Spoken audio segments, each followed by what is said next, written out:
coffee.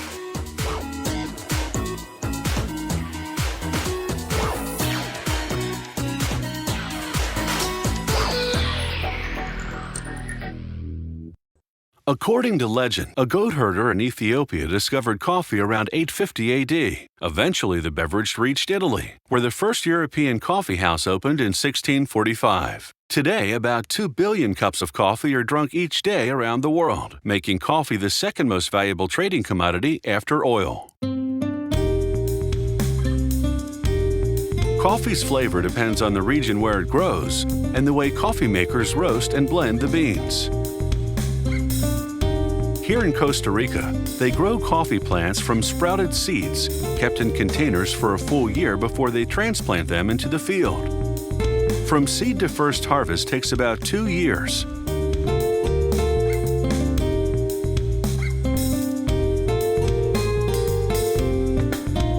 Coffee plants flower over the course of 3 days, covering the fields with fragrant jasmine-like blooms.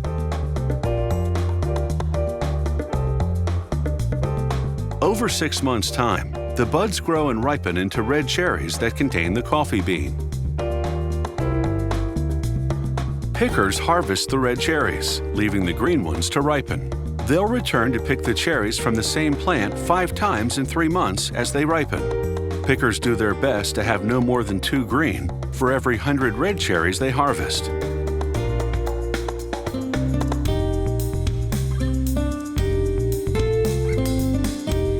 They empty their bins into bags and load them into trucks. Each bin produces about 4.5 pounds of coffee beans, enough to make about 200 cups of coffee. The fresher the berry, the better the flavor. Cherries picked in the morning are at the wet mill, ready for processing that afternoon.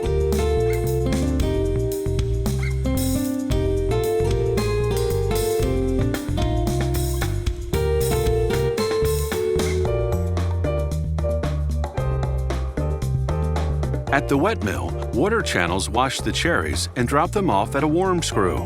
It loads them into a pulping machine to remove the outer skin and fruit.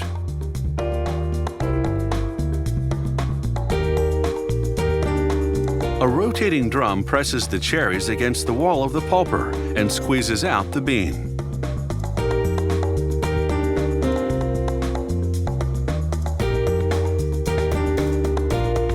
From the pulping machine, the beans flow in water to 2 large rotating cylinders.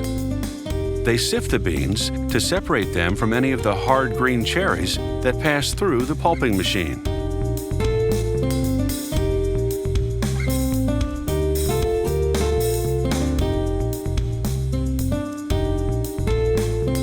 Next, the beans bathe in more water, which draws out a thick sugary substance known as miel, honey in Spanish.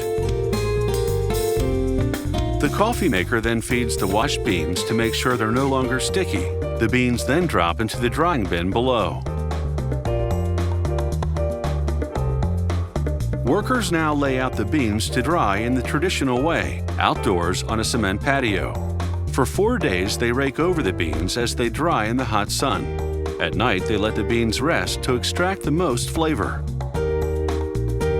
Once the beans are dry, they go into a milling machine. Inside, large stones grind away the parchment-like hull from the bean.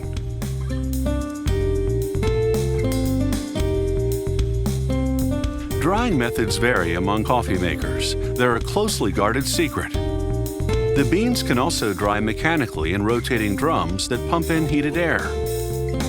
Workers closely monitor the process and empty the drums when the beans are dry. A supervisor smells them to check for a vinegar-like odor. That would mean the beans are fermenting, a result of improper drying. The dry beans have their husks removed, then go onto an oscillating table that separates them by weight into 3 grades, the heaviest being the first-grade beans. Workers pour out each grade into burlap bags. Their contents must weigh in at 152 pounds per bag. Finally, they stitch them up and stack them for shipping. Next, we'll see the whole process that turns these green coffee beans into a steaming cup of gourmet coffee.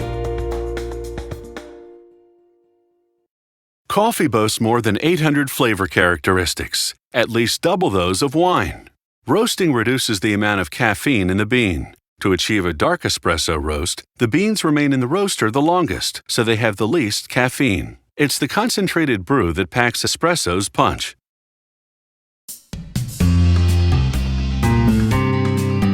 These green coffee beans have just arrived from the wet mill. Workers pour them out into a blending bin that feeds a roasting machine heated to 356 degrees Fahrenheit.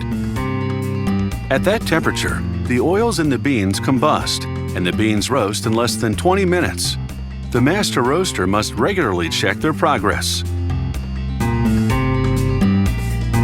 When he determines they're ready, he sets off a light spray of water in the roaster to extinguish the beans. Then, they pour into a bin where they're cooled by forced air.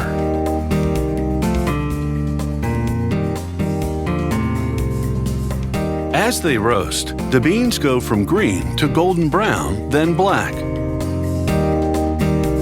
Before roasting an entire shipment of beans, coffee makers first test a small batch.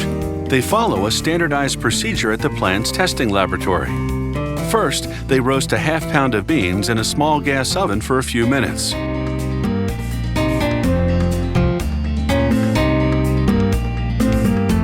Then a professional taster measures out the beans and feeds them into an electric grinder.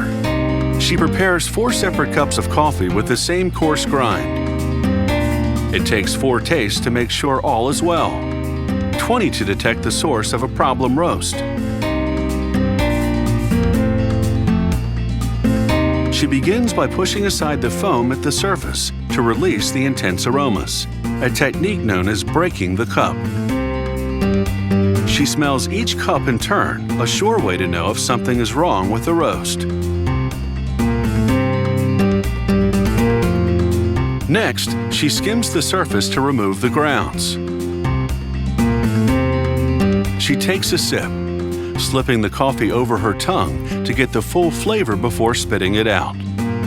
Now she can determine how she will balance the blend of beans to create a recipe for the perfect cup of coffee. Back on the factory floor, the various beans for the blend go into a grinder.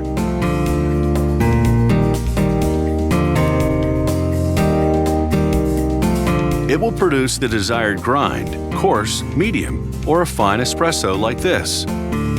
Now the coffee is ready for packaging. It's a fully automated process thanks to this machine that forms, fills, and seals the bags.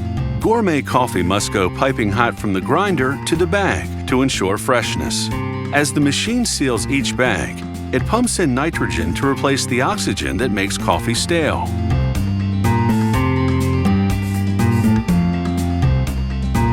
The machine separates the bags, and they fall onto a custom-designed conveyor belt that weighs each one as it passes through.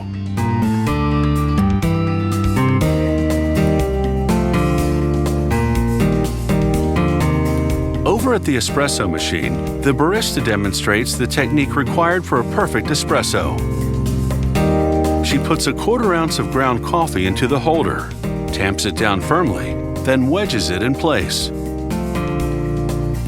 The machine applies water pressure to extract the espresso. The distinctive foam is assigned this coffee's first rate. The barista also demonstrates how to use a French press or cafetiere.